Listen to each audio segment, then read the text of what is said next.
Bonjour et bienvenue sur Allo Finance. Nous sommes le vendredi 22 juillet. Bien évidemment, la une de la presse ce matin. Alors l'Europe fait encore enfin front commun sur la tribune.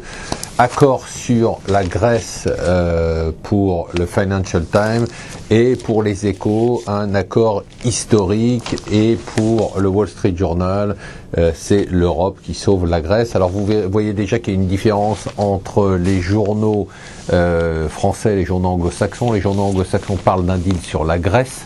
Les journaux français, eux, parlent d'un deal historique pour l'euro. Alors, au risque de vous décevoir, on attendait cet accord. On vous avait même conseillé de vous positionner à la hausse du CAC. On a sorti nos positions hier parce que, globalement, eh bien, cet accord, au risque de vous décevoir, nous a déçus. Il n'y a pas aujourd'hui réellement de restructuration de la dette grecque. C'est un plan volontaire pour les banques. Une fois de plus, et d'ailleurs le marché ne s'y est pas trompé, puisqu'hier, vous avez remarqué que ce sont surtout les valeurs bancaires qui ont explosé à la hausse en prenant des 6 à 8%. Une fois de plus, c'est un plan sur mesure pour les banques au détriment des États et des contribuables.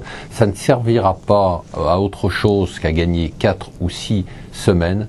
Pas plus. L'Italie, l'Espagne et peut-être un jour la France seront attaqués, car ce deal ne prévoit que de nouveaux emprunts à la Grèce. Il prévoit certes un rôle élargi pour le fonds de soutien européen, qui deviendrait une sorte de fonds monétaire européen selon les dires de Nicolas Sarkozy, mais avec des prérogatives qui ne sont pas tout à fait claires. Et enfin, on dit au secteur privé qu'il peut restructurer la dette grecque, mais de façon volontaire, ce qui lui évitera de prendre des pertes. Donc, très clairement, on explique que la dette grecque va diminuer, mais je ne vois pas en quoi elle diminue.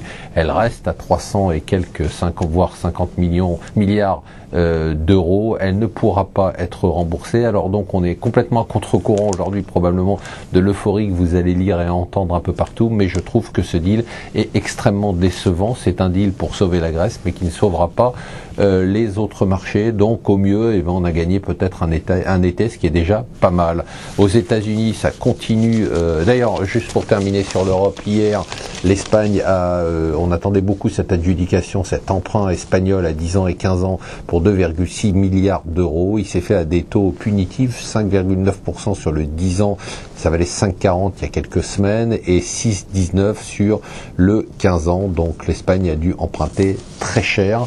Aux États-Unis, eh bien c'est toujours l'attente de ce deal avec le Congrès. Là aussi, nous sommes positifs. Nous pensons qu'il y aura un accord, mais nous pensons que cet accord ne sera pas bon, un peu comme ce qui s'est passé sur l'Europe. Alors aux États-Unis, très bon article dans le Wall Street Journal sur le problème maintenant des États-Unis. Le problème des États-Unis, c'est qu'ils commencent à s'européaniser, c'est-à-dire qu'ils commencent à connaître un chômage structurel avec un chômage longue durée important, et que ça, c'est quelque chose auquel ils n'ont pas l'habitude de faire face. Nous, on y est habitué, on est né avec.